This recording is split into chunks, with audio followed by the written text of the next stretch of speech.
Welcome back, everyone. So we'll be continuing our speeches.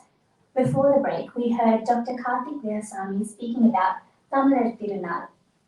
Next, we'll have Ms. Kanthimati Dinaharan to intrigue us about Thai Modi Dinam. Ms. Kanthimati has completed her Masters in Sociology. She has worked in a range of fields such as drug and alcohol rehabilitation and as a caseworker for asylum seekers. Currently, she is working as a crisis youth support worker. She has achieved many community service awards from the Australian Tamil Chamber of Commerce. She is also a Tamil newsreader at the radio, Australian Tamil Broadcasting Corporation and Aussie Tamil Channel.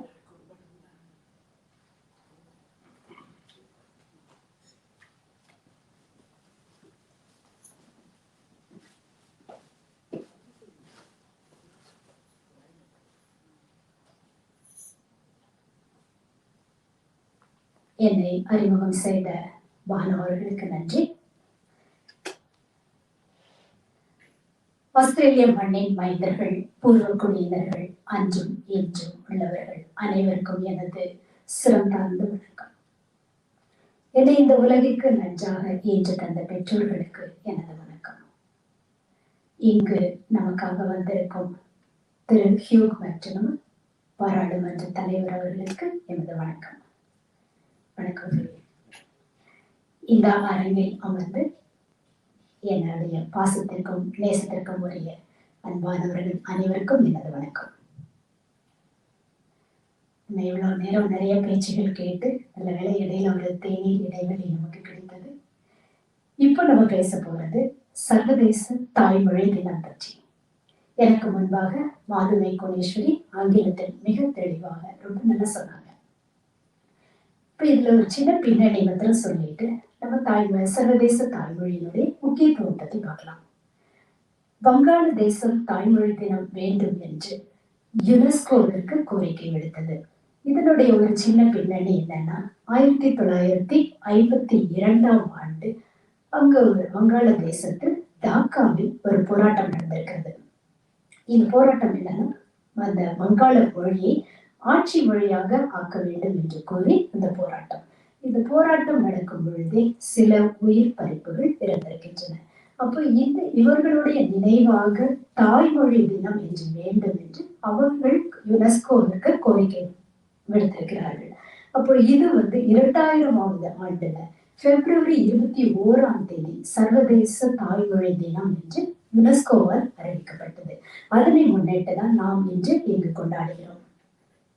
தாய்மொழி என்றால் என்ன? இதுல ஒரு சின்ன விஷயம் நான் என்ன இதை பின்னாடியும் கேட்பேன், நீங்களும் அதுக்கு பதில் சொல்ற மாதிரி தயாரா இருங்க எல்லாருமே.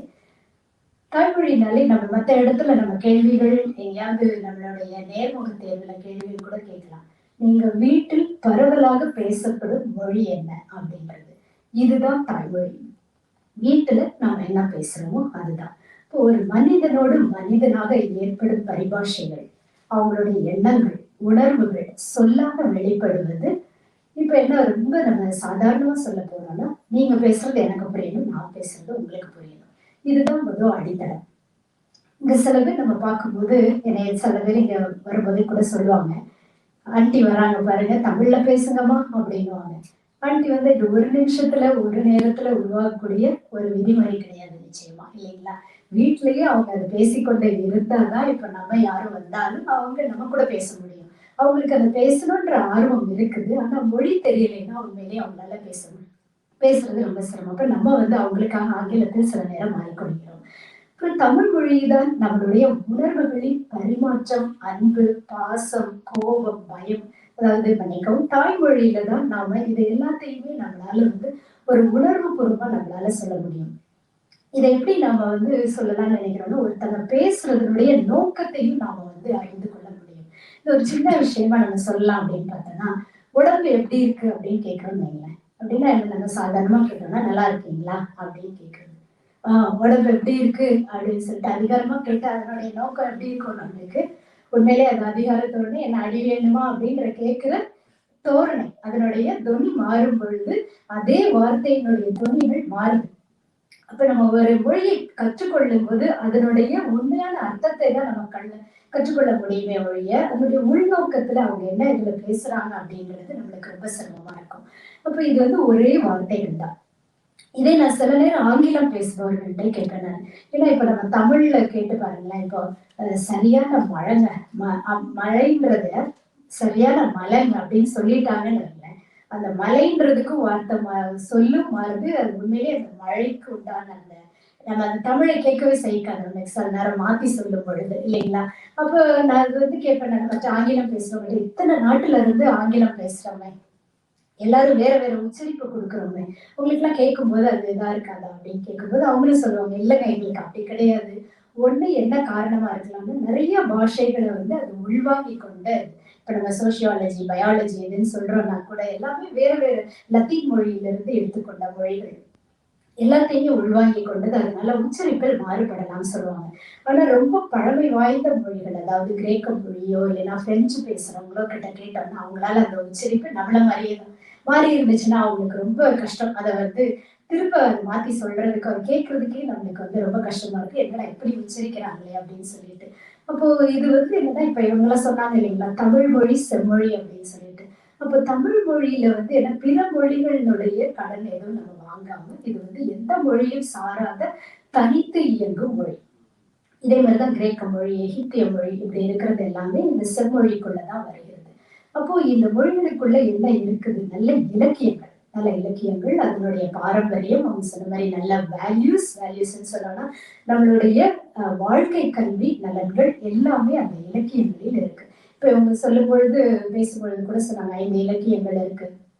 5 இலக்கியங்களும் நம்மளுடைய வாழ்க்கை கோட்பாடு, நம்மளுடைய அன்றைய காலத்துல எப்படி இருந்திருக்கு, நாம் என்றும் அந்த வாழ்க்கை கோட்பாடுடன் எப்படி நாம சார்ந்து வாழ்கிறோம் அப்படின்ற நம்மளுக்கு தனித்துவம், அதாவது தனிப்பட்ட ஒரு ஐடென்டிட்டி நம்மளுக்கு என்று ஒரு இருக்குது. இதைத்தான் நம்ம சொல்ல வருகிறோம். இந்த மொழியில் ஏற்படும் அதனுடைய முக்கியத்துவம். இப்ப அதனாலதான் இப்போ திருக்குறள் எல்லாம் 41 மொழிகள்ல மொழிபெயர்த்திருக்கிறாங்க. அப்படின்னா என்ன காரணம்? அதில் சொல்லப்பட்ட அறம், பொருள், இன்பம் அனைத்துமே மற்ற மொழிகளுக்கும் அவர்கள் மொழியில் இல்லாத நல்ல தத்துவங்கள் அதுல இருக்கிறது என்ற ஒரே காரணம்தான் இதுல இருந்து எடுத்துக்கொள்வதும் கூட. அப்ப நம்மகிட்ட இருந்து எல்லாமே வாரி அங்கங்க நம்மளால விலை கொடுக்க முடியுது.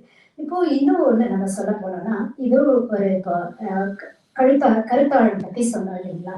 இப்போ நான் வீழ்வேன் என்று நினைத்தாயோ அப்படின்னு சொல்லும் பொழுதே எப்படி உடம்பு சரியில்லாமலையோ மனநிலை சரியில்லாமலையோ படுத்து கிடப்பவன் நிச்சயமாக அந்த வார்த்தையினுடைய ஆழத்தை கேட்டு நிச்சயமா எழுந்துரும். அந்த அளவுக்கு நம்மளுடைய இலக்கியங்களோ இல்லைன்னா நம்மளுடைய கவிதைகளோ, பாரதியார் கொடுத்த இந்த கவிதையிலும் மற்ற இதுலுமே நம்ம வாசிக்க இந்த மாதிரியான வாழ்க்கை கல்விகள் நிறைய நிறைந்திருக்கிறது. அப்ப நம்மளுக்கு என்ன, நம்ம குழந்தைங்களுக்கு கொடுக்கக்கூடிய படிப்பு, பணம், மற்றது அதாவது வேலையோ என்ன கொடுத்தாலும் மீண்டும் கடைசியாக நிற்பது மனநிலை கோட்பாடு. இந்த மனநிலை எப்போ நம்ம சரியா இருக்கும், நம்மளுடைய பரிமாற்றங்கள், நம்மளுடைய கருத்து பரிமாற்றங்கள் செறிவாக நன்றாக இருக்கும் பொழுது, அதுக்கு நிச்சயமாக நல்லா பேச தெரியணும், நல்ல மொழி தெரியணும். பேச தெரியணும்ன்றதை விட நிச்சயமா அவங்களுக்கு பேச தெரியும். எல்லா குழந்தைகளுக்கும் நல்லா பேச தெரியும். ஆனா அந்த மொழியினுடைய இது எந்த வார்த்தை பிரயோகிக்க போறோம் அப்படின்றது உண்மையிலே நல்லா தெரிஞ்சிருக்கணும் அப்படின்றதுதான். அப்ப இது மாதிரியான தமிழ் போட்டிகள் எல்லாம் இங்க வருது இல்லைங்களா?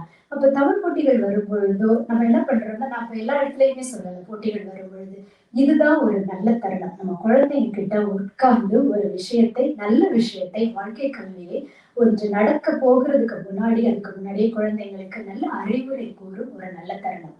ஏன்னா நம்ம மிச்ச நேரம் நாங்க உண்மையிலே இப்ப நினைக்கும் போது பார்த்தா, இப்ப உள்ள தொழில்நுட்பம் இதெல்லாம் பார்த்தா நல்ல வேளை நம்மளுக்கு அந்த நேரத்துல எல்லாம் இவ்வளவு போன் இல்ல, இவ்வளவு தொலைத்தொடர்பு ஆற்றல் கிடையாது அப்படின்றத நினைக்க தோணும். இப்ப எல்லா அம்மாமாரும் வச்சிருக்கிறதும் சரி, பெற்றோர்களும் சரி, இதை ரொம்ப நம்ம உபயோகிக்க தொடங்கிட்டோம். குழந்தைகள் சில நேரம் நம்ம வெளியில பார்க்கும்போது கூட அதன் காமிக்கிறாங்களான்னு தெரியல, எல்லாருமே அந்த தொலைபேசியில தான் அவர்களுடைய நேரம் இருப்பதாக பார்க்கிறேன், ட்ரெயின்ல பார்க்கும்போது கூட. அப்போ இது குழந்தைங்க கிட்ட நாம நம்மளுடைய நேரம் செலவழிக்க இது ஒரு நல்ல ஒரு தருணமாகவும் நான் நினைக்கிறேன். இது மாதிரி ஒவ்வொரு மொழிகளையும் இதுலயே ஒரு என்ன நம்ம முக்கியமா சொல்ல போறோம்னா, நம்மளுடைய தாய்மொழி, அதாவது வீட்டில் பரவலாக பேசப்படும் மொழியை கற்றுக்கொண்டாலே போதும், நம்ம வேறு வேறு மொழிகளை வெகு சுலபமாக கற்றுக்கொள்ளலாம். சுலபம் என்பதை விட நம்ம அதனுடைய உச்சரிப்பையும் ரொம்ப நல்லா தெரியலாம். இப்ப எனக்கு வந்து மலையாளம் தெரியும், ஹிந்தி தெரியும். ஆனா இப்போ எனக்கு அது ரொம்ப அதிகமா தெரியறதில்லை. ஏன்னா அதிகமா நான் பேசுறது இல்லை அப்படின்றதுனால. இப்போ ஆனா அந்த மொழிகளை கற்றுக்கொள்ளும் பொழுதோ, நம்ம அதை பேசும் பொழுதோ எல்லாரும் அந்த வித்தியாசத்தை கண்டுபிடிக்க முடியாது. நீங்க தமிழ்காரங்க தான் மலையாளம் பேசுறீங்க அப்படின்னு சொல்லி கண்டுபிடிக்க முடியாது. ஏன்னா அது சின்ன வயசுலயே நம்மளுக்கு நம்மளுடைய மொழியினுடைய அடித்தளம் நம்மளுக்கு இருக்கும் பொழுது எத்தனை மொழிகள் என்றாலும் நாம வேகமா கற்றுக்கொள்வதும் அதனுடைய உள்நோக்க நம்ம மற்ற மக்களோடு நாம வந்து கலந்து பேசுவது ரொம்ப இயல்பா ரொம்ப நல்லா அமையும். இதையும் தாண்டி என்னன்னா நம்மளுடைய தாய்மொழியினுடைய அடிப்படை இருந்தால்தான், அதாவது நம்மளுடைய மொழியை வந்து எந்த மொழி நமக்கு அதிகமா பரிச்சயப்படுதோ, இப்ப வேற மொழி நம்ம கேட்கிறோம், மலையாளமோ ஹிந்தியோ கேட்கிறோம், ஆங்கிலம் கேட்கிறோம் அப்படின்னு சொன்னா எந்த மொழி நமக்கு அதிகமா பரிச்சயப்படுதோ அந்த மொழிதான் நம்மளுடைய மூளைக்குள் வேகமாக மொழியாக்கம் செய்கிறது. அப்போ அந்த அந்த திறன் அதுல இருந்துதான் அமையுது. இன்னொன்னு நம்மளுடைய இதுல கேட்டு பார்த்தோம்னா நல்ல கற்பனை திறன், நல்ல படைப்பாற்றல், சிந்தனை திறன், மன தெளிவு, செவ்வனை செதுக்க முடிகிறது நம்மளுடைய தாய்மொழி. இப்போ இந்த 3 குழந்தைங்க நமக்கு முன்னாடி பேசினாங்க இல்லைங்களா? எல்லாருமே தமிழில் அவ்வளவு நல்லா பேசுறவங்க. ஆங்கிலத்தில் இன்று அந்த எண்ணத்தை, சிந்தனை தெளிவை எவ்வளவு ரொம்ப நல்லா அவங்க வந்து இங்க நமக்கு முன்னாடி சமர்ப்பித்தாங்க இல்லைங்களா? உண்மையிலே அவங்க எல்லாம் பேசுறதை கேட்டுதான் என் தொண்டை அடைச்சிக்கிச்சான்னு தெரியல. இதுக்கு மேல நீ எல்லாம் பேச வேணாம் போதும் அப்படின்ற இதுல தொண்டை இதாயிடுச்சான்னு தெரியல. அந்த அளவுக்கு அந்த பிள்ளைங்க ரொம்ப நல்லா பேசினாங்க. நன்றி குழந்தைகளே. அது மாதிரி ஒரு சின்ன விஷயம் இதுல இருந்து சொல்லணும்னு நினைக்கிறேன். என்னன்னா இப்போ நான் தாயாக இருக்கும் பொழுது நம்மளுடைய குழந்தைக்கு பாலூட்டும் பொழுது நம்ம அந்த 1 வயசு எட்டி அந்த பாலூட்டலை நிறுத்தும் பொழுது குழந்தைங்க ஒரு எட்டு நம்மளை விட்டு தள்ளி போறாங்க. கை குழந்தைகள் ஒரு எட்டு நம்மளை விட்டு தள்ளி போறாங்க அப்படின்னு புரியுது. அப்புறம் பள்ளிக்கு செல்லும் பொழுது அது ஒரு எட்டு தள்ளி போறாங்கன்றதை விட சுதந்திரமாக இருக்க போகிறார்கள். அது நல்ல விஷயம் தான். இன்னும் பள்ளிக்கு செல்லும் பொழுது திரும்பியும் இன்னொரு எட்டு தள்ளி போறாங்க. உயர்கல்வி படிக்கும் பொழுது இன்னும் கூட தள்ளி போறாங்க இல்லைங்களா? இது இப்போ ஒவ்வொரு இதுலயும் அவங்க சுதந்திரமா சென்று கொண்டே இருக்கும் பொழுது கடைசியாக நம்மளுடைய அன்பாக, பாசமாக, நம்மளுடைய நேசமாக நாம் உரையாடுவதற்கு மொழி ஒன்றுதான் நிலைத்து நிற்கும். அப்போ பிள்ளைங்க இங்கெல்லாம் நம்ம கேட்டோம்னா தாய் வந்து தமிழ்ல பேசுவாங்க, பிள்ளைங்க பதில் சொல்றது ஆங்கிலத்துல பதில் சொல்லுவாங்க. இன்னைக்கு கேட்கும் போது அது ஒரு நல்ல இதா இருக்கு. நம்ம வயதாகும் பொழுது நம்ம பேசுறது புரியணும். ஐயோ எனக்கு வலிக்குது, இல்லைன்னா எனக்கு முடியல, இல்லைன்னா எதாவது செய்யலைன்னா அதுவாச்சும் புரியணும் இல்லைங்களா? அந்த அளவுக்கு அவங்க புரிந்து செயல்படக்கூடிய தன்மையில வந்து வீட்டில் நம்முடைய மொழியை பேசுவது மிக முக்கியம். நான் இந்த உரையின் மூலம் ஒரே ஒரு வேண்டுகோள் மட்டும் விடுக்க நினைக்கிறேன். தமிழர்களாக அல்லது நாம் குழுவாக சேரும் பொழுது ஒவ்வொருவருடைய முன்னேற்றத்தை அறிந்து நாம் என்றும் சந்தோஷப்படுபவர்களாக நினைக்க வேண்டும் என்பதுதான் என்னுடைய வேண்டுகோள். ஒருத்தர் முன்னேற்றத்தை ஒருத்தர் புரிந்து கொண்டு அவர்களுக்கு நாம் என்ன செய்வோம், அடுத்தவங்களுக்கு நாம் உதவி செய்பவர்களாக அவர்களுடைய முன்னேற்றத்திற்கு உதவுபவர்களாக இருக்க வேண்டும் என்பது என்னுடைய வேண்டுகோள். தமிழ் நமக்கு தாய்மொழியாக கிடைத்தது மிக அருமையான சொத்து. இந்த வாய்ப்பை தமிழ் வளர்ச்சி மன்றம் மூலமாக எமக்கு அளித்த திருமிகு சந்திரிகா மற்றும் திரு அன்புஜியா அவர்களுக்கு நன்றி கூறி விடைபெறுகிறேன். தமிழால் இணைவோம், தமிழர்களால் உயர்வோம். நன்றி, வணக்கம்.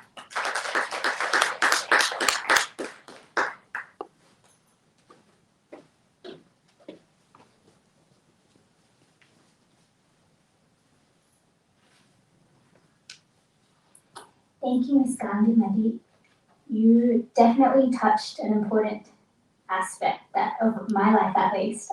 How Thai Moli is definitely something you need to know who you are. It's your identity. And so you said that beautifully. So thank you very much for that.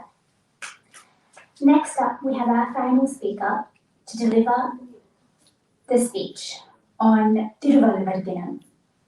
Mr. Ponraj, I call you up on stage. Mr. Ponraj Thangamani is an electrical engineer who has experience in the renewable energy sector. He is the Vice President of Sydney Tamil Mandram and Public Officer of Nammal Muliam Environmental Association. He has published articles on environmental awareness in various newspapers and magazines. As a fond lover of Tamil language, he continues to volunteer in language-related causes in Australia. Please welcome Mr. Ponraj Thangamani.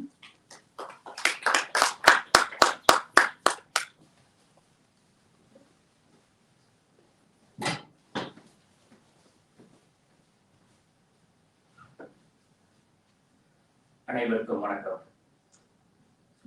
I'd like to begin by acknowledging the traditional owners of the land on which we meet, and also like to pay my respects to the elders past and present.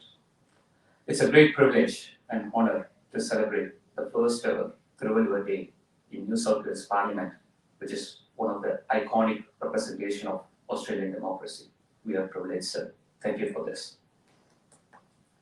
ஒரு நாட்டின் சிறந்த இடம் என்று கேட்டால் அந்த நாட்டில் உள்ள ஒரு சிறந்த ஒரு சுற்றுலாத்தலத்தையோ இல்ல ஒரு புகழ்பெற்ற இடத்தையோ சொல்லாமோ நாட்டின் உயர்ந்த இடம் எது என்று கேட்டால் அது அந்த நாட்டில் உள்ள மக்கள் தேர்ந்தெடுத்து அனுப்பப்படுகிற ஒரு நாடாளுமன்றம் தான். அந்த நாடாளுமன்றம் தான் ஒரு நாட்டின் மிகச்சிறந்த இடம். அந்த இடத்தில் இந்த விழா கொண்டாடப்படுவது ஒரு மிக பெருமைக்குரிய விஷயம் என்பதை தாண்டி அதுவும் திருவள்ளுவர் தினம் இங்கே கொண்டாடப்படுவது ஒரு பொருத்தமான தினம். அதற்கு காரணம் என்னவென்று கேட்டால், எந்த ஒரு நாட்டை எடுத்துக்கிட்டால் அந்த நாட்டோட நாடாளுமன்றம் என்பது சட்டங்களால் தீர்மானிக்கப்படுவது. அந்த சட்டம் எதிலிருந்து உருவாகிறது என்றால் கொள்கைகளால் படிக்கப்படுகிறது.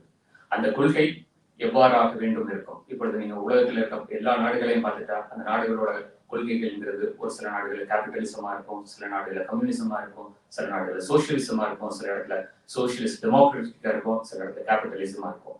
ஆனா இந்த எல்லா நாடுகளுக்கும் பொதுவான ஒரு சில விஷயங்கள், அதாவது ஒரு நாட்டை எப்படி நடத்துவது, அமைச்சர்கள் அல்ல அந்த நாட்டினோட மருத்துவம் எப்படி இருக்க வேண்டும், அந்த நாட்டினோட படை எப்படி இருக்க வேண்டும் அப்படிங்கிற விஷயங்களை தீர்மானிக்கிற ஒரு பொது விஷயங்கள் அனைத்து நாடுகளுக்கும் பொதுவாக இருக்கும். அந்த அனைத்து விஷயங்களையும் மிக தெளிவாக தீர்க்கமாக ஒவ்வொரு வரிகளாக ஒரு கோட் ஆஃப் எத்திக்ஸ் மாதிரி கொடுத்த வள்ளுவர் பொருட்பால் அவ்வளவு அதிகாரங்கள் எழுதியிருக்கிறார். அந்த அதிகாரங்கள் ஒவ்வொரு நாட்டிற்கும் பொருத்தமானதாக இருக்கும். இதன் காரணமாகத்தான் சொல்கிறேன், நாடாளுமன்றத்தில் கொண்டாடப்படும் திருக்குறள் விழா திருவள்ளுவர் தினம் என்பது மிகவும் பொருத்தமானது. ஒரு நாட்டை ஆளும் அரசியல் தத்துவத்தை ஒரு மிக பெரும் தாக்கத்தை உண்டாக்கியவர்கள் முக்கியமானவர்கள் சாக்ரட்டிஸ், பிளாட்டோ, அரிஸ்டாட்டில் போன்றவர்கள். ஆனால் சாக்ரட்டிஸும் திருவள்ளுவரும் கிட்டத்தட்ட ஒரே காலகட்டத்தில் பிறந்தவர்கள் என்று சொல்லலாம். ஆனால் சாக்ரட்டிஸ், அரிஸ்டாட்டில், பிளாட்டோ அவர்கள் புகழ் பெற்றது போல திருவள்ளுவர் உலகம் முழுவதும் புகழ் பெறவில்லை. 40 மொழிகளுக்கு மேல் திருக்குறள் மொழிபெயர்க்கப்பட்டிருந்தாலும் சாக்ரட்டிஸை ஐரோப்பியர்கள் தெரிந்த அளவுக்கு திருவள்ளுவரை ஐரோப்பியர்கள் தெரிந்திருப்பார்களா என்பது மிகவும் கேள்விக்குறி.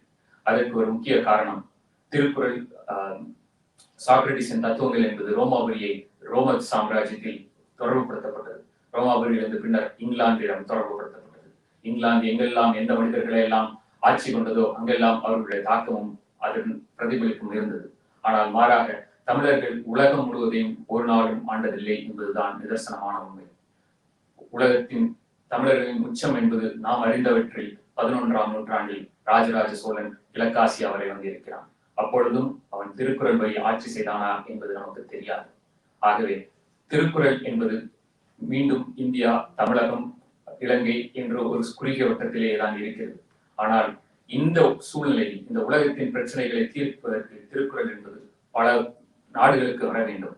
முன்னர் எல்லாம் ஒரு கொள்கை ஒரு நாட்டை விட்டு இன்னொரு நாட்டிற்கு வர வேண்டும் என்றால் அந்த நாடு மீது இன்னொரு நாடு போர் தொடுத்து அங்கு மன்னராட்சி வர வேண்டும். ஆனால் இன்று நிலவும் குளோபலைஸ்ட் வேர்ல்ட் என்கிற கான்செப்ட்ல ஒரு பிரச்சனைக்கு தீர்வு நம்மகிட்ட இருக்குன்னா மற்றவங்க தேடி வந்து நம்மகிட்ட எடுத்துப்பாங்க. அதுதான் உண்மை. ஆகவே இந்த திருக்குறளையும் திருவள்ளுவரையும் உலகெங்கும் எடுத்து செல்ல வேண்டியது நம்முடைய கடமையாகும். இந்த உரையை நான் முடிச்ச உடனே இந்த உரைக்கு அடுத்ததாக பேச இருப்பது ஆஸ்திரேலியாவோட மிக பழம்பெரும் கட்சியான ஆஸ்திரேலியன் லேபர் கட்சியோட கிட்டத்தட்ட 8 மாநிலத்துல 5 மாநிலங்களில் ஆட்சி புரிந்து இந்த மாநிலத்தில் எதிர்கட்சியாக இருக்கும் எதிர்கட்சி தலைவர் ஜோடி மெக்கே அவர்கள் பேச இருக்கும் தலைப்பு திருக்குறளும் திருவள்ளுவமும். அப்படி ஜோடி மெக்கே அப்படியான ஒரு பேச்சு பேச போறாங்க. அதற்கடுத்து ஹியூ மெக்கர்மெண்ட் அவர்கள் பேச போவது திருக்குறள் அண்ட் யுனிவர்சலிட்டி, திருக்குறளும் அதன் பொதுத்தன்மையும் பேச போறாங்க. ஆக ஆஸ்திரேலிய நாடாளுமன்றத்தில் ஆஸ்திரேலிய பாராளுமன்ற உறுப்பினர்களால் திருக்குறளை பற்றி பேசும் அளவுக்கு இங்கு இந்த ஆஸ்திரேலிய தமிழ் சமூகம் கொண்டு வந்திருக்கிறது. அந்த அளவிற்கு ஆஸ்திரேலிய தமிழ் சமூகம் ஒரு மிக பெரும் வெற்றி அடைந்ததாகவே நான் கருதுகிறேன். இந்த வெற்றி இன்னும் பலருக்கும் எடுத்துச் செல்லப்பட வேண்டும். அதை இன்று முன்னின்று நடத்தியிருக்கும் தமிழர் கழகத்திற்கும் அன்புஜி ஐயா அவர்களுக்கும் சந்திரகா அம்மா அவர்களுக்கும் எனது நன்றியை காணிக்கையாக்குகிறேன். மேலும் இன்றைய சூழலில் நாடாளுவர் வேண்டும் என்றால் இந்த உலகில் உள்ள ஒவ்வொருவரும் எடுத்துக்கொண்டு இருக்கும் ஒரு சாத்தியக்கூறு என்னன்னா வெறுப்புணர்ச்சி.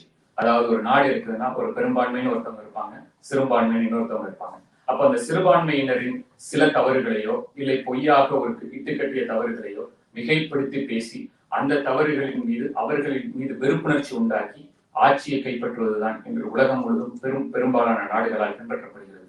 இந்த வெறுப்புணர்ச்சி அரசியலை விட்டு ஒரு பொறுப்புணர்ச்சி அரசியலோடு இந்த உலகம் நடைபோட வேண்டும் என்றால் அதற்கு திருக்குறளும் திருவள்ளுவமும் தான் நமக்கு உதவி புரியும். ஆகவே இந்த திருக்குறளை பல இடங்களிலும் கொண்டு செல்ல வேண்டிய கடமை நமக்கு இருக்கிறது. எல்லாம் சரி, நம்ம வீட்டுல திருக்குறளை படிக்க முடியுதா? இந்த இதே சங்கம் நடத்துறதுக்கு ஒரு திருக்குறள் போட்டியில தான் வீட்டுல ஒரு 5 குறள் படிக்க வைக்கும் போது நம்ம பிள்ளைகளை திருக்குறளை படிக்க வைக்கிறதுக்கு அவ்வளவு பாடுபட்டுக்கிறோம். ஐயா அன்புஜெயா ஐயா அவர்கள் தான் தொடர்ந்து கிட்டத்தட்ட 10 வருஷத்துக்கு மேல அந்த விழாவை நடத்திக்கிட்டு இருக்காரு. எங்க பிள்ளைகளை திருக்குறள் படிக்க வைக்கிறதுல உண்மையாலுமே சிரமம் இருக்கு. குழந்தைகளுக்கு எந்த அளவுக்கு சிரமம் இருக்கோ அதை விட 2 மடங்கு எங்களுக்கு சிரமம் இருக்கு. அதுதான் உண்மை. நீ சொல்லிவிடு நான் சொல்லிவிடுன்னு சொல்லி முடிச்சு பார்த்தாலும் அந்த திருக்குறள் 5 குறளை படிக்க வைக்கிறதுக்கு அவ்வளவு பாடுபட வேண்டியிருக்கு. அதுக்கு காரணம் என்ன? மீண்டும் மீண்டும் நம்ம அந்த மனப்பாடத்திலே போகக்கூடாது. நம்ம இதுக்கப்புறம் வருகிற விஷயங்களை நாம் சற்று வித்தியாசமாக திருக்குறளை ஒரு கதை வாயிலாக சொல்லி பழக்க வேண்டும். அப்படின்னா தான் திருக்குறள் போக வேண்டும். இன்னைக்கு 3 மாணவிகள் பேசுறாங்க. 3 மாணவிகள் பேசுற விஷயம் எனக்கு ரொம்ப பிடிச்சிருந்தா. அவங்க திருக்குறளை அவங்கள ஒரு 30 குறள் படிக்க சொல்லுங்க, வாசிக்க சொல்லுங்கன்னா அவங்களுக்கு தெரியுமா என்னன்னு தெரியல. ஆனா அவங்க திருக்குறளை சரியாக உள்வாங்கி இருக்கிறார்கள். அதன் மூலமாக நாம் என்ன தெரிந்து கொள்ள வேண்டும் என்பதை உள்வாங்கி இருக்கிறார்கள். அப்படியான ஒரு புரிதல் தமிழக மக்களுக்கும் சரி, இந்திய மக்களுக்கும் சரி, தமிழர்கள் எங்கெல்லாம் வாழ்கிறார்கள் அவர்கள் மட்டுமல்லாமல் அனைவருக்கும் சென்று சேர வேண்டும். அதுக்கு இன்னொரு விஷயம் சொல்றேன். அந்த குழந்தைகளுக்கு கொடுக்கும்போது நம்ம எடுத்த உடனே திருக்குறளை புத்தகத்தை கொடுத்து நாங்க படிங்க அப்படின்னு சொன்னா விட்டுட்டு தருவாங்க. ஏன்னா ஒரு 15 வயசு பிள்ளைகளுக்கு அப்போ அந்த வயசுல அந்த பெண் சொன்ன மாதிரி பிசியாலஜிக்கல் சேஞ்சஸ், சைக்கலாஜிக்கல் சேஞ்சஸ் எல்லாமே வரும். அதே மாதிரி டைம்ல நம்ம இது மாதிரியான ஒரு எத்திக்ஸ் புக்கை கொடுக்கறதுங்கிறது கொஞ்சம் ஒரு டிஃப்ரெண்டான ஒரு எக்ஸ்பீரியன்ஸ் தான். அதுக்கு நான் ஒரு சின்ன டிப்ஸ் தரேன். அந்த பிள்ளைகளுக்கு கொடுக்கும்போது 15 வயசுல பிள்ளைகளுக்கு கொடுத்தீங்கன்னா கொடுக்கும்போது சொல்லி ஒரு விஷயத்த சொல்லிடுங்க. 109வது அதிகாரத்துல 113வது அதிகாரத்துல ஆரம்பி சொல்லுங்க. நான் சொன்ன உடனே நீங்க எடுத்து படிச்சு பாருங்க. 109ல இருந்து என்ன அதிகாரம் இருக்கு அப்படின்னு.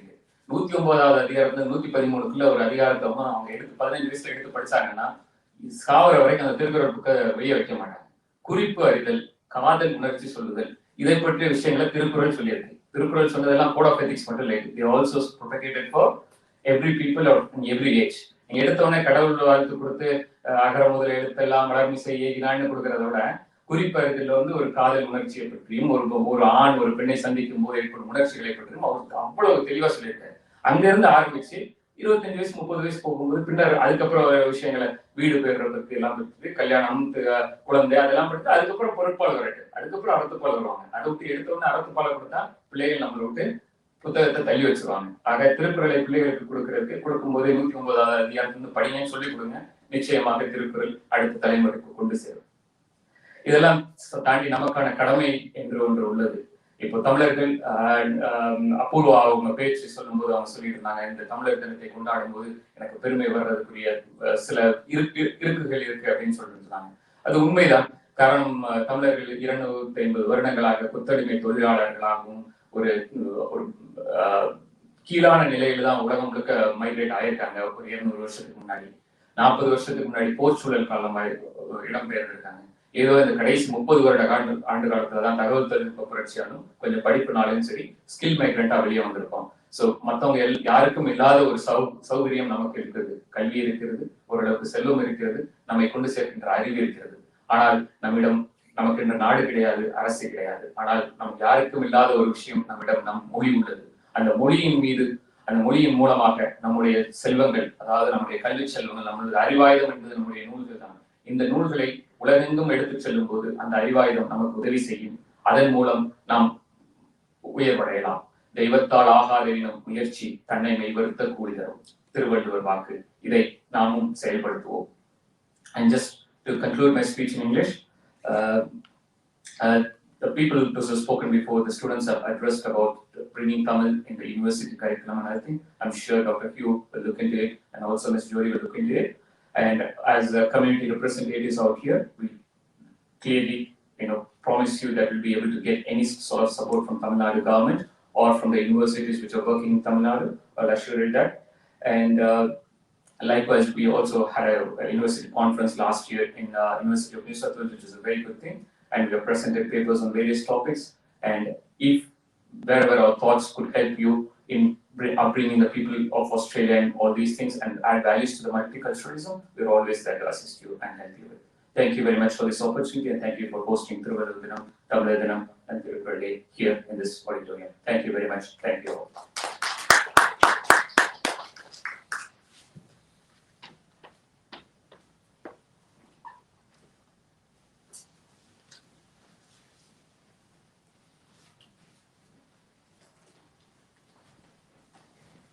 Thank you so much for that moving speech.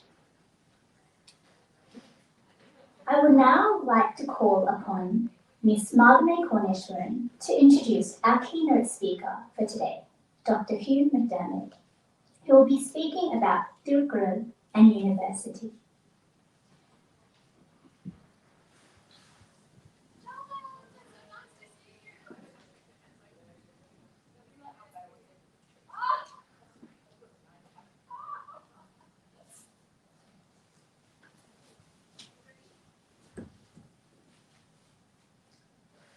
Dr. Hugh McDermott. Hugh is a member of Prospect in the New South Wales Legislative Assembly. He is the chair of the State Parliament Labor Party Legal Affairs Committee and chair of the New South Wales Opposition Disaster Readiness and Response Task Force. Hugh is also a member of the Joint Parliamentary Committee on the Ombudsman, the Law Enforcement Conduct Commission, and the Crime Commission. Prior to his election, Hugh was practicing barrister and director of the Postgraduate Financial Crimes Program at the Australian Graduate School of Policing and Security. Now we call Ponraj to honour Hugh McDermott.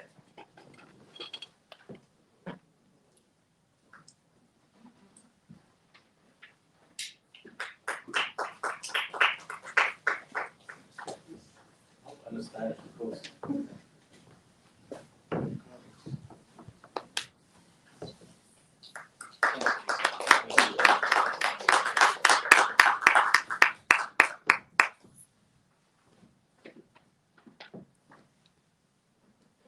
Well, thank you all very much, and Vanakkam. It's lovely to be here. It's lovely to have you here on the very first seminar, and we have in discussions with Chandrika, we'll make this an annual event at the Parliament, so it's really great. So firstly, I'd like to thank Chandrika and the organisers for today's wonderful seminar. It's an important event, not in the life of the Parliament, but also the fact that we are embracing Tamil language, Tamil culture, Tamil philosophy.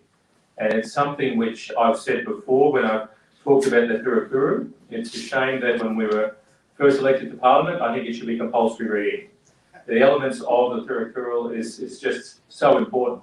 And I didn't read it, I think, until last year, when Chandrika gave me a number of copies in English, and I went away on holidays, ended up reading them all. And came back and addressed the conference at Sydney University. It's vitally important, I think, that Tamil philosophies, and especially the Thirukkural, is known throughout the West. It's important, I think, for leaders, but for daily life as well. And so I'm very, very, very happy to talk today. Obviously, I firstly have to acknowledge the traditional owners of the land, and I do note the speakers before me who have talked about the rights of the Aboriginal people, Indigenous people in Australia, and the racism towards them, and the fact that they must be acknowledged not only as the traditional owners of these lands, but we must work to narrow the gap and bring the Indigenous people into a situation where they have equality, and they have the right healthcare and the right housing, and they're treated equally on their land. And it is very interesting looking at the parallels between Indigenous population here in Australia and the Tamil populations in Tamil Nadu, under Modi, and the Indian government under Modi treats Tamil people, but also what has happened in Sri Lanka. So that is an ongoing battle which we will fight together. So today I want to talk about the universal aspects found in the Thirukkural. So universality is a key part of the text, And over the next 10 minutes or so, I'll briefly discuss that. Valluvar is believed to have been lived, the author of Thirukuru, lived between sometime in the 4th century BC and the 1st century BC. So we're not sure of when it was over 3 centuries. But in text, the Tamil poet, and firstly, I must apologise for my pronunciation. I have a terribly Australian accent, and I know that at times it doesn't work well with the Tamil language.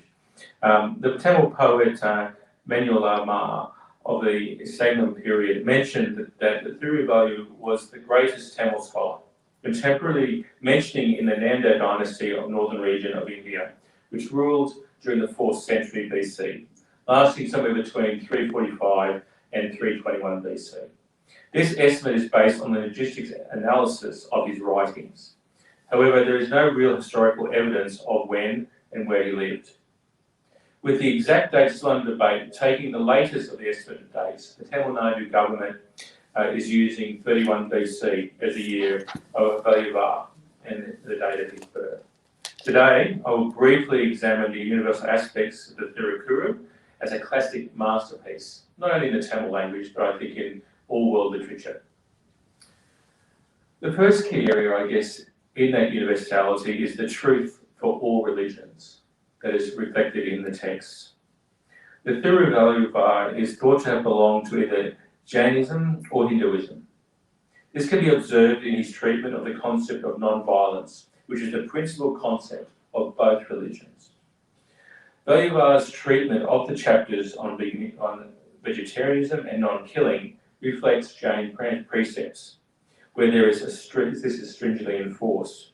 The 3 parts that the Thirukuru is divided into, namely virtue, wealth, and love, aim to attaining ultimate salvation, terms which we see in all religions.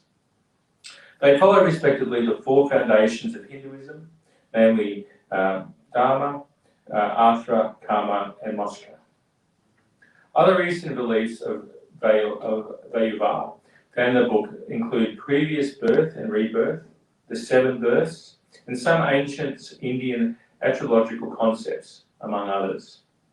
Despite using these contemporary religious concepts at his time, Valluvar has limited the usage of these terms and focuses fundamentally on virtues and ethics, without enforcing any of these religious beliefs in practice.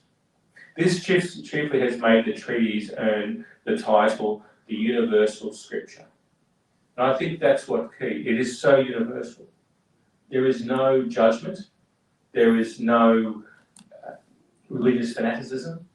It is about a universal philosophy that all can embrace, while still keeping with their religious beliefs of whatever religion they come from. The Thirukuru is praised for its universality throughout the world. The ancient Tamil poet Abhayar observed that the Thirukuru pierced an atom and injected 7 seeds into it and compressed it into what we have today as Kuru. The Russian philosopher Alexander Navrosky called it a chef d'oeuvre of both Indian and world literature, quote, due not only to the great artistic merits of the work, but also to the lofty human ideas permeating it, which are equally precious to all people throughout the world, for all periods and centuries. G.U.P. called him a bed of the universal man. And according to Albert Schweitzer, these hardly existed in the literature of the world, a collection of maxims in which we find so much of lofty wisdom.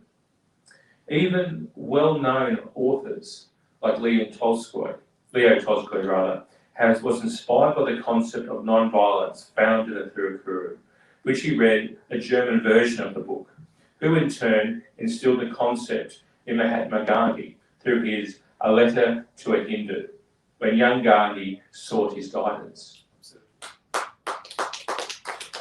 That's quite amazing if you think about that. Leo Tolstoy, a famous Russian author, was reading the Thirukuru from a German translation, and then he wrote to Gandhi. As you said, he probably was living in South Africa at the time. It's an amazing thought of how that philosophy has just covered all boundaries, all cultures, all borders. Mahatma Gandhi, who took to study Thirukuru in prison, I'm sure he had plenty of time to study, because he was in prison so many times by the British, called it a textbook of indispensable authority on moral life, and went on to say, the maxims of the Vallagura have touched my soul. There is none who have given so much such a treasure to wisdom, like him. Further, according to K.M. Munshi, the Thirukuru is a treatise par excellence on the art of living. Mr. Ariel, who translated and published the third part of the Kuru in French in 1848, called it a masterpiece of Tamil literature, one of the highest and purest expressions of human thought. And according to the Reverend Edmund E. White, the Thirukuru is a synthesis of the best moral teachings of the world. Further, it is the gospel of love and a code of soul, that the whole of human life aspiration is epitomised in this immortal book, a book for all ages. And finally, the former president of India, Zakat Hassan, said, the Thirukuru is a treasure house of worldly knowledge, ethical guidance, and spiritual wisdom. Such words, such praise. And for anyone who's read the Thirukuru, they know it's true, these are accurate. I use all these quotes, and perhaps I've used too many, but it describes exactly what the text is like. And to think that it was written 2,000 years ago, and it still has such an impact today is quite amazing in all those different languages. Now, the structure of the book, obviously you understand and you know that Thirukuru is structured into 113 chapters, containing 10 couplets, a total of 1,330 couplets, 133 chapters, grouped into 3 sections. And the reason I say that, it's quite amazing. Even the mathematical brilliance of the way it's written is truly inspirational itself. One of our members of staff, who is a mathematician at university, went to a master's in statistics, I actually gave him a copy of the Thirukuru and said, just read through this and have a look at the structure mathematically. And even that was amazing to think. The intellect of the author is just quite incredible. Each kuru or couplet contains exactly 7 words, known as surs, and 4 surs of the first line and 3 on the second. A sur is a single or a combination of more than a Tamil word. For example, Thirukuru is a sur formed by combining the 2 words Thiru and Kurul. The section on virtue contains 380 verses. Wealth has 700 and love 250. Throughout the text, they talk about 7 ideals. The overall organisation of the Kurul text is based on the 7 ideals prescribed for a commoner, besides observations of love. Firstly, there are 40 couplets on God, rain, and virtue, 20 couplets on domestic virtue, 140 couplets on higher yet fundamental virtue based on grace, benevolence, and compassion.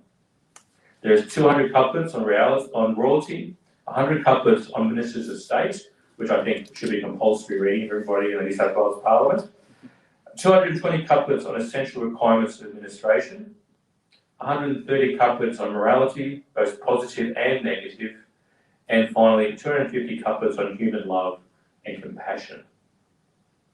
Throughout the tone of the book, as the book forms part of a secular ethics, Thirukuru expounds a secular, moral and practical attitude towards life.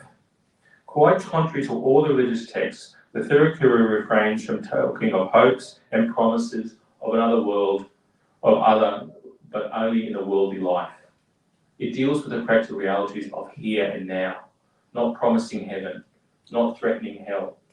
It promises what can be done here in our world. Instead, it preaches the ways of cultivating one's mind to gain the otherworldly bliss in the present life itself. By occasionally referring to heavenly glory beyond the worldly life, the Thiruvakula balances what can be achieved in human life with what may be got thereafter. Only in a couple of introductory chapters, 1 and 3, does Vayuvar sound religious. Accordingly, he maintains a tone that could be acceptable to people of all faiths. So, in conclusion, although it is widely acknowledged that the Thiruvakula was one of Jain origin, and that the Thirukuru is in its most part was inspired by Jainism, Hindu and other ancient Indian philosophies, owing to its universality and non-denominational nature. Almost every religious group in India and many across the world, including Christianity, has claimed the work for itself. And as a Catholic who's read it, I see our Catholic teaching all the way through it, our social justice teaching, our compassion. You know, it's quite amazing. For example, G.U. Pope speaks of the book as an echo of the Sermon on the Mount. In the introduction to his English translation of the Kuru, Pope even claims, quote, "I cannot feel any hesitation in saying that the Christian scriptures are among the sources to which the poet derived his inspiration." So he's saying that the Kuru is based on Jesus' teaching, which I don't think that's quite right. I think that it came out a bit before Jesus was born, but it's quite amazing to think that they actually want to adopt it into their religion. However, as I've said, the chapters on the ethics of vegetarianism and non-killing, which the Kuru emphasises ambiguously, unlike religious texts, suggest that the ethics of the Kuru is rather a reflection on the Hindu moral code than of Christian ethics. But that just shows the brilliance of the text. There's so many other cultures, so many other religions want to adopt the text and say that their interpretations of their beliefs are embodied in this text that was written 2,000 years ago in India. So, in conclusion, I'd like to say that I'm so honoured to be here, but I'm so honoured and so lucky that I was given a copy of the Thirukuru. Because the Thirukuru really is one of the great works of literature, not a question. Now, one of the speakers earlier spoke about us going to UNESCO and discussing it there. Certainly that was the plan last year. I was looking forward. I already booked the tickets to France to do that. So my wife was particularly happy about the fact of that. But we will do that because it's such an important part of world literature. It's such an important heritage, not only to Tamil people, but throughout the world. And so I look forward to hosting you again next year for this. I thank you for this. And I look forward to working with you and all of us reflecting the values of the Thirukuru. Thank you.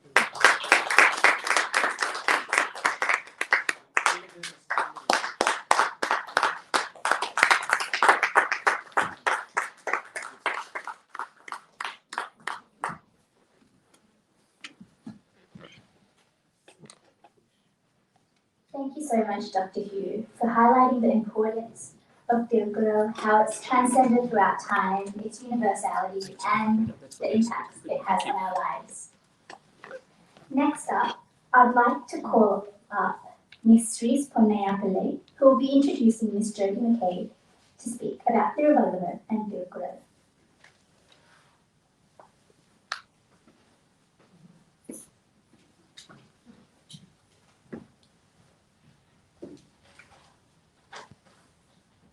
Distinguished guests, ladies and gentlemen, it is an absolute honor to introduce Honorable Jyoti McCabe, the leader of the opposition of the Parliament of New South Wales. Jyoti McCabe was born and raised in the country town of Gloucester, am I right? Yes, you're right. North of Newcastle in New South Wales. After graduating from high school, Jyoti moved to Newcastle. Her first job was at the NBN TV station News Library.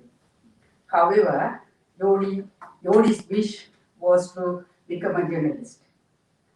There is a saying, where there is a will, there is a way. Accordingly, Jyoti worked hard and became an award-winning journalist. This shows how hardworking and persevering the child Jyoti was then. Jyoti later entered the private sector in corporate communications and marketing. She also served on the board of Hunter Medical Institute, Newcastle. This institute enables the translation of world-class medical research into clinical practice to prevent, cure, and treat serious illnesses and diseases affecting lives throughout the world. No wonder why Jyoti is strongly fighting for wearing a mask must be made mandatory. Jody is now the leader of the opposition in the Parliament of New South Wales since 2019. Jody is also a member of the New South Wales Legislative Assembly representing Strathfield for Labor Party since 2015, having previously represented Newcastle from 2007 to 2011. Jody is a woman of integrity. She is knowledgeable, talented, hardworking, honest, straightforward, strong politician who quickly rose to hold several union ministerial responsibilities between 2008 and 2011. They include serving as a minister for the Hunter, tourism, small business, science and medical research, commerce and women, and minister assisting the Minister for Health, Cancer.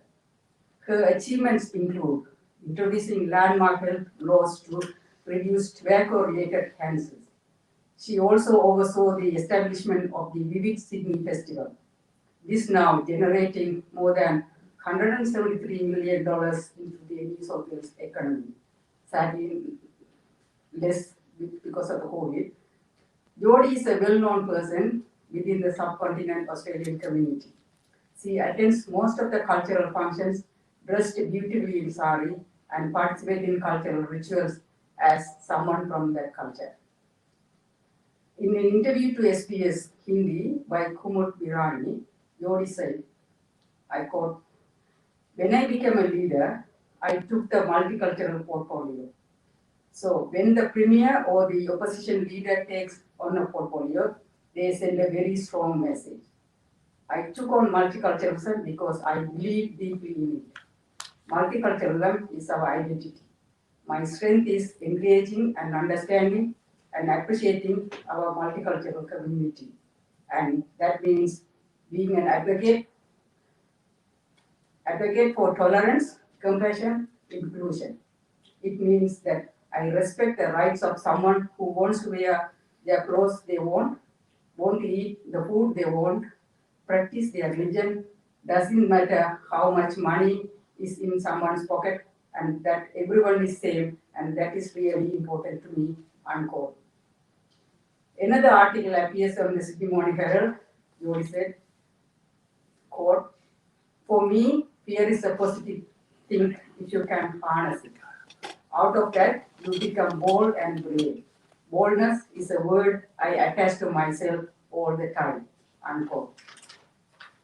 You may wonder what could be the relevance here about Jody and her qualities. Yes, today we are celebrating the Triple Day celebration of Tamil, including Thiruvalluvar Day, Thiruvalluvar authored Thirukkural.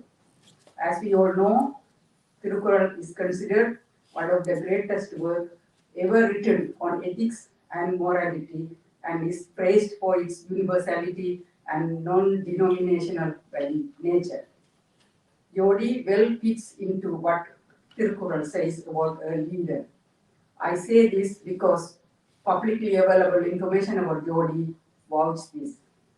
Chapter 39 in Thirukkural is about the qualities of a ruler. I have just taken few most relevant couplets here to support my saying. Couplet 382, fearlessness, generosity, wisdom, and vitality. These four are persistent characteristics. Couplet 383, vigilance, erudition, and boldness. These three never abandon a competent ruler. Couplet 390, charity, love, justice, and safeguarding the people who has these four is the guiding light for all leaders.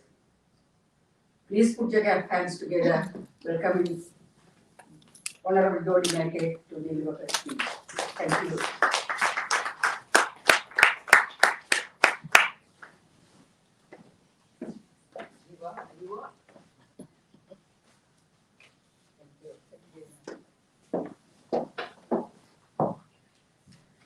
Well, thank you very much, Therese, and I am very lucky to have you as a constituent.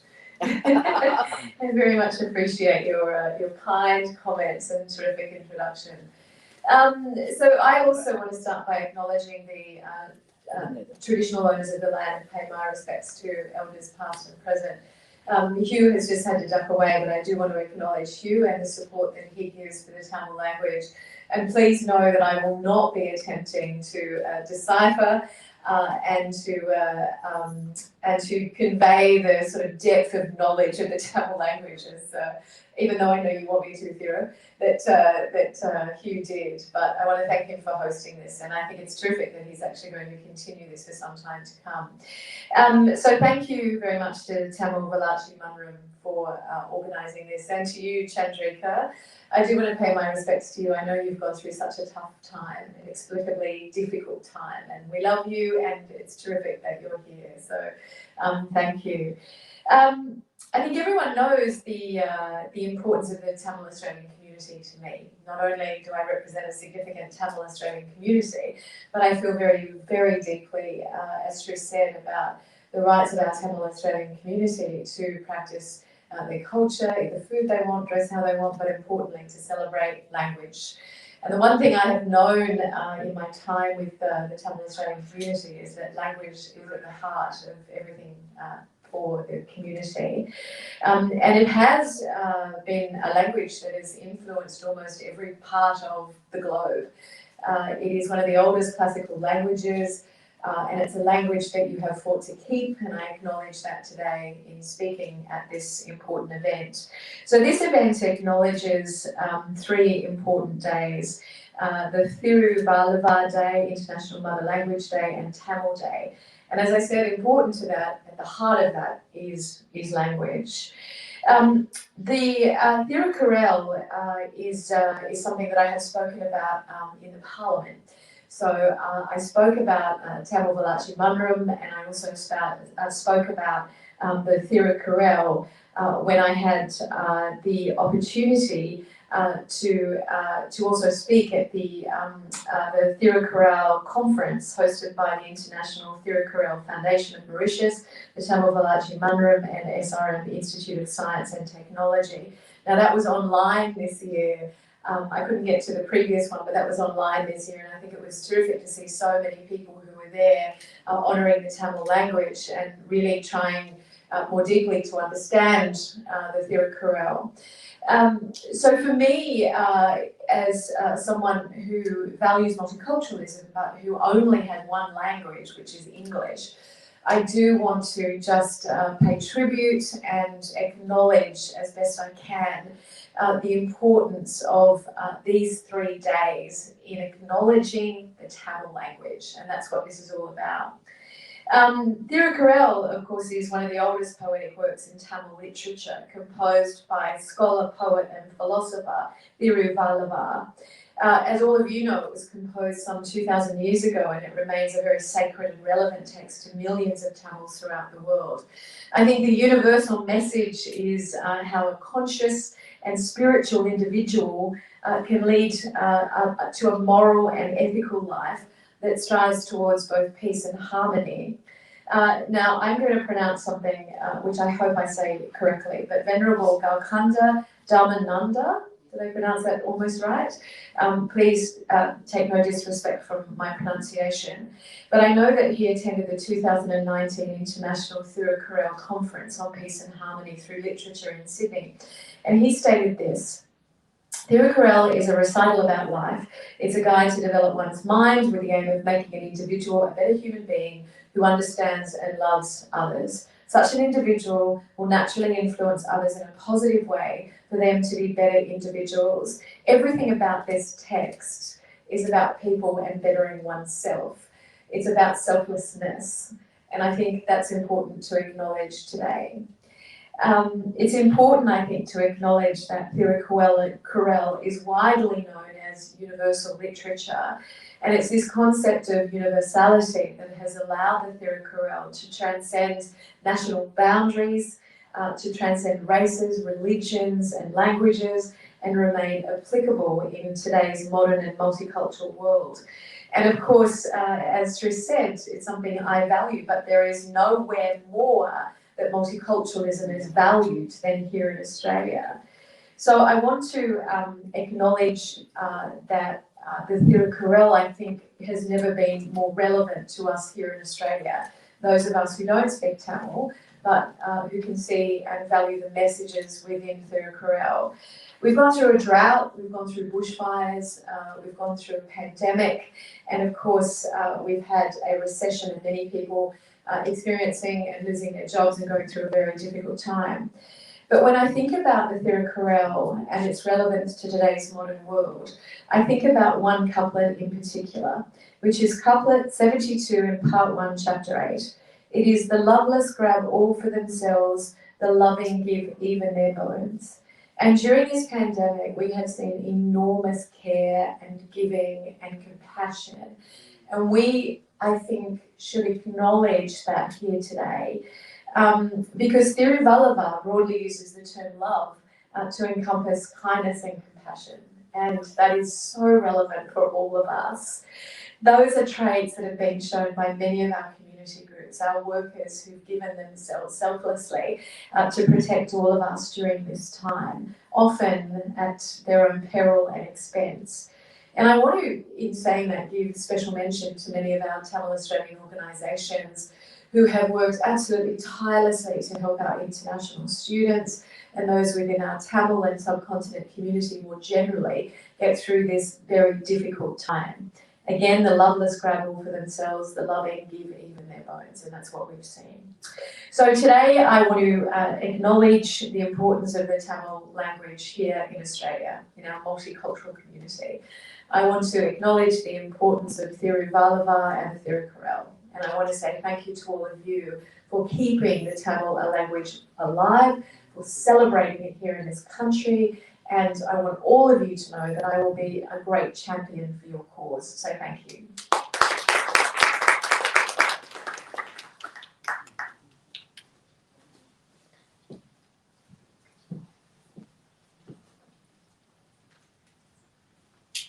Thank you so much for that. We'd like to call upon Ms. Gandhi Reddy to honour Jodie McKay.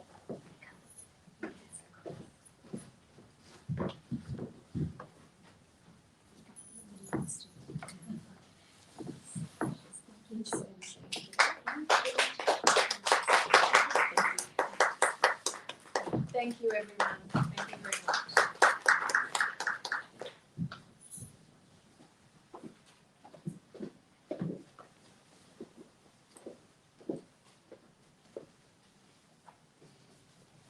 So that completes our speeches for this evening. Next, we will be presenting the awards and certificates. I would like to call upon the Honourable Dr. Jeffrey Lee to present these awards.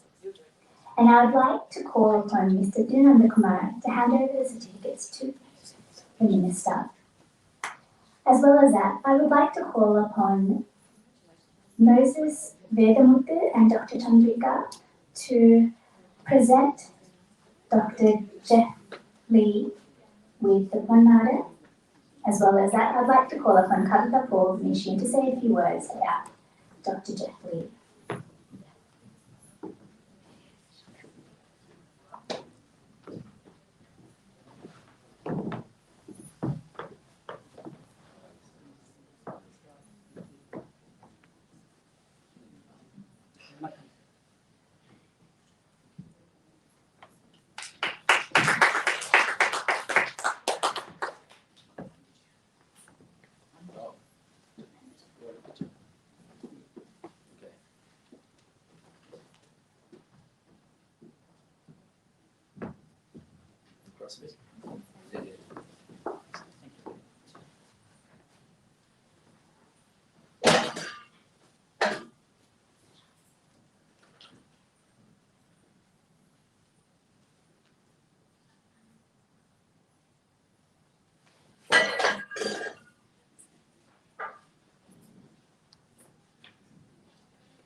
Why not hold that because it'll fall off. I've done this before. Why you get the certificates? Speaking of English. Okay. before, yeah, Achievement, others. yeah, so I'd just like to introduce you to It'll be everyone better before than we my start. speech, that's for sure. Dr. Jeff Lee was elected to Parliament as a state member for Parramatta in 2011. Dr. Lee served as Parliamentary Secretary to the Premier, Western Sydney and Multiculturalism before receiving his ministerial appointment as Minister for Skills and Tertiary Education in April 2019. Dr. Lee has both Australian and Chinese ancestry. His paternal grandfather originated from the province of, of Zhongshan, southern China, and moved to Australia in the 1920s. His maternal ancestors are of English and Scottish descent, arriving in Australia early in the 1800s. Prior to entering politics, Jeff was an award-winning business owner, then TAFE teacher, lecturer, and later the Associate Dean at the Western Sydney University. His research and publications cover small businesses, online learning, and adult education. As a past business owner, Dr. Lee continues to champion small business as a key driver of innovation, economic growth, and local jobs. His academic career has also reinforced his passion and strong advocacy for lifelong learning.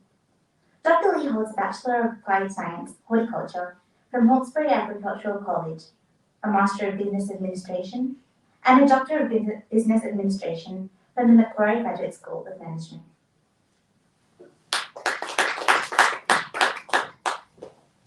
Well, thank you very much for that kind and exhaustive introduction, and I'm very embarrassed by it. So thank you very much. Can I firstly acknowledge the traditional custodians of the land, elders past, present and emerging, and recognise theirs as the oldest living culture in the world.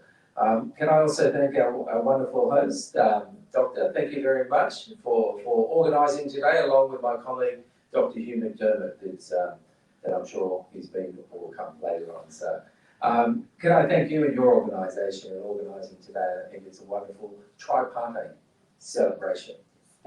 And can I apologise in advance for pronunciations of Tamil language and names, because if there's one thing, although I love education and I've been a teacher and now a Minister for Skills and Tertiary Education, the one thing that I think we missed out in my era of Australian education was learning how to phonetically spell and read and write, and especially about the learning of a second language.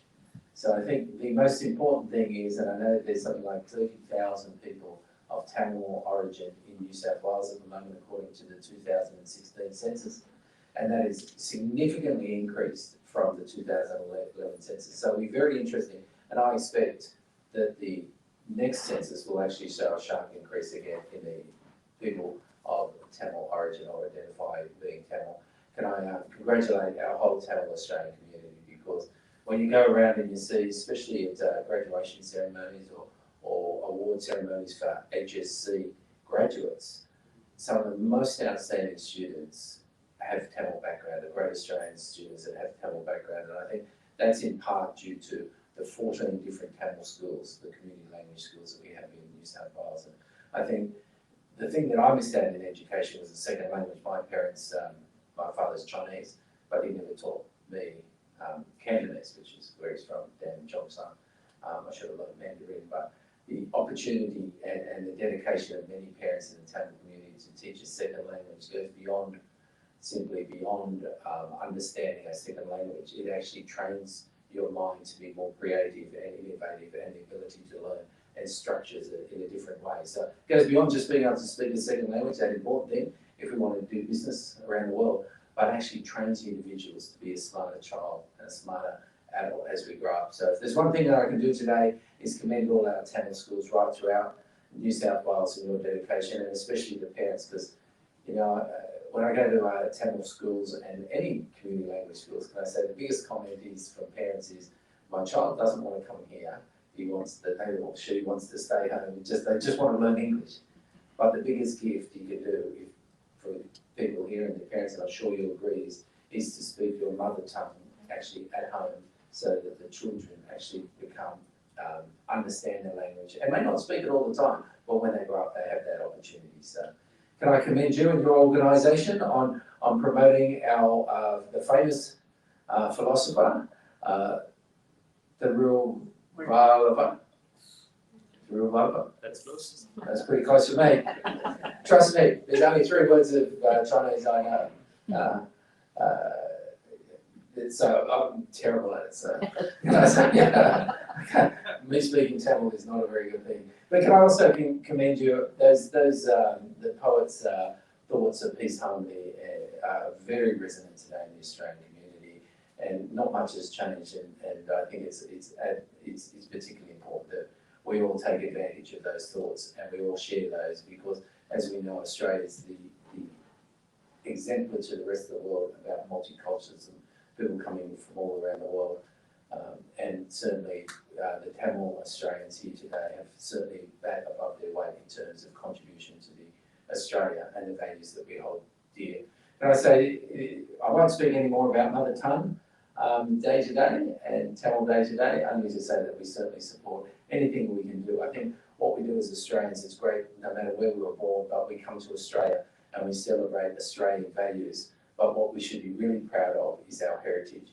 You know, wherever you came from and how recently you came, it doesn't matter. We can all be proud of our ancestry, and we can give that. It's a wonderful gift that we give to our children. So thank you very much for having me here, Doctor. It's nice to see you again, and friends, good to see you again. It's a real pleasure, and I congratulate all the awardees today. I'm giving you some certificates. Very exciting. I love to give things away. Part about being a politician. So thank you very much. It's a real honour and a privilege to join you today. Thank you.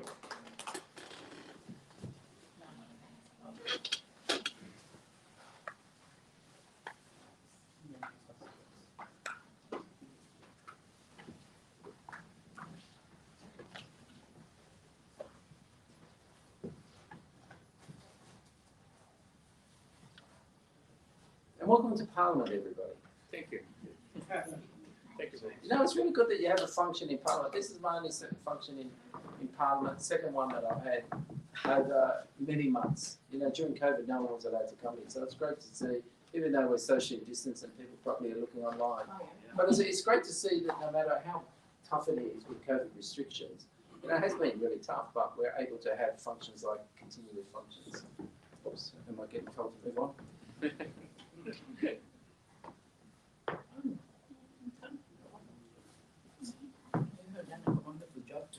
Yeah, you did very well.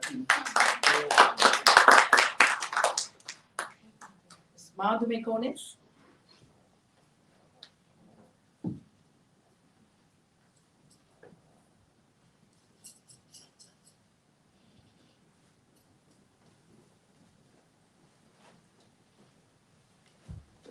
We learn to shake hands. If you're right. Congratulations. Well done.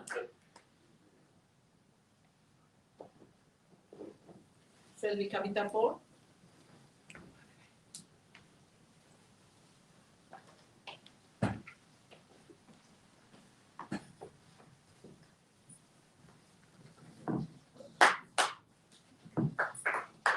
We'll look over there. Dr. Karthik Velsamy.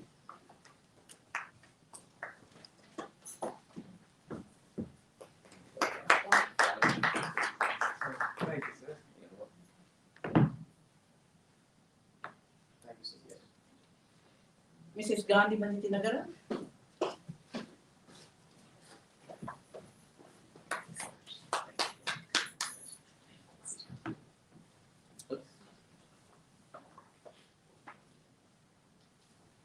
Mr. Pondraj Tandamani.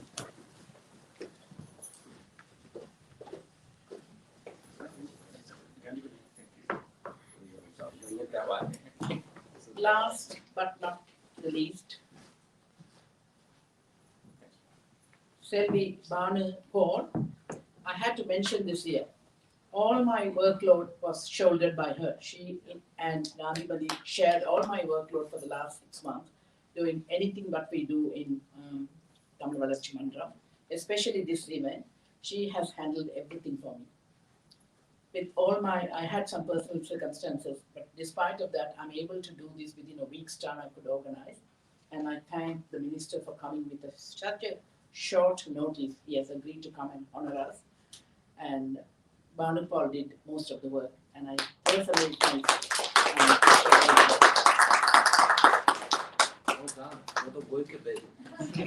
have one there too. They're the people that do the work. I'm just a pretty one. Thank you. Well done. Here we go. We've got to look this way. Gotta look this way. Show the certificates next.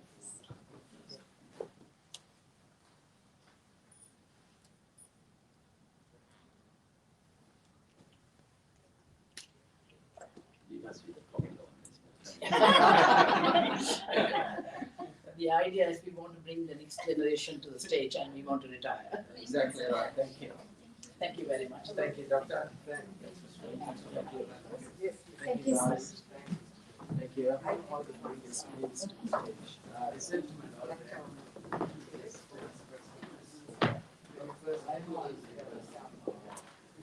There's only 3 words in Chinese I know. You cannot share. That's all. Good got me through, China. Anyway, thank you. Thank you. Thank you very much.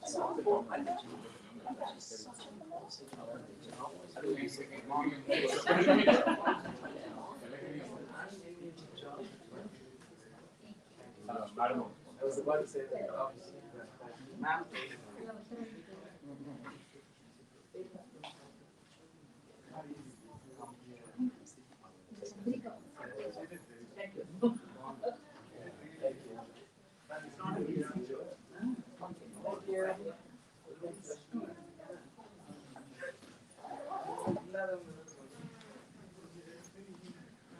Thank you so much for today. It's now come that time to convey our gratitude towards everyone who's made this event possible. I'll try to make it as short and sweet as I can. Firstly, to our distinguished guests who have graced us with their presence here today, Miss Jodie McKay, Dr. Hugh McDermott, and the Honourable Dr. Jeff Lee. A special thanks to Dr. Hugh McDermott, who helped us host this event. Thank you to New South Wales Parliament for providing us with this theatre to conduct Mukbir Muda 2021. Thank you to our co-sponsors, Barney's Beauty Parlour, Sid West Multicultural Services, and Success Lawyers and Barristers. To our wonderful speakers who gave us to an insight to Thiruvalluvar Day, Mother Language Day, and Tamil Day, a huge thank you to you guys.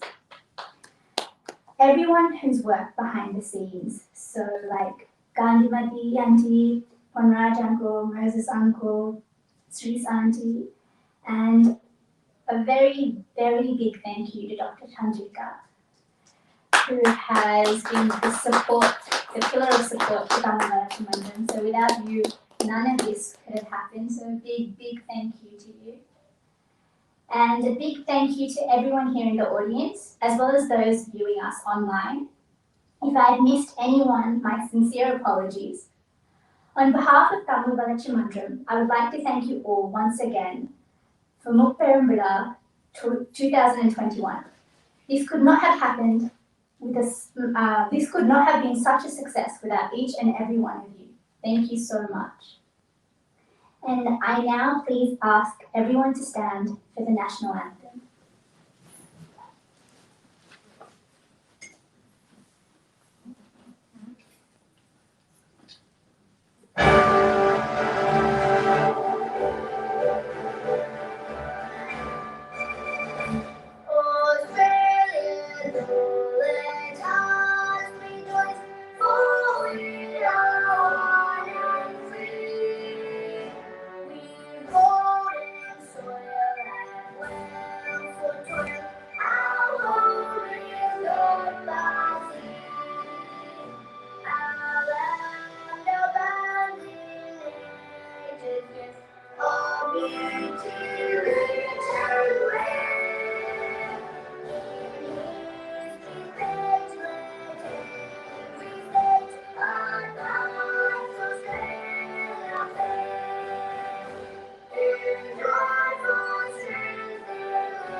Thank you, everyone. Hope to see you all next year. Have a safe journey home.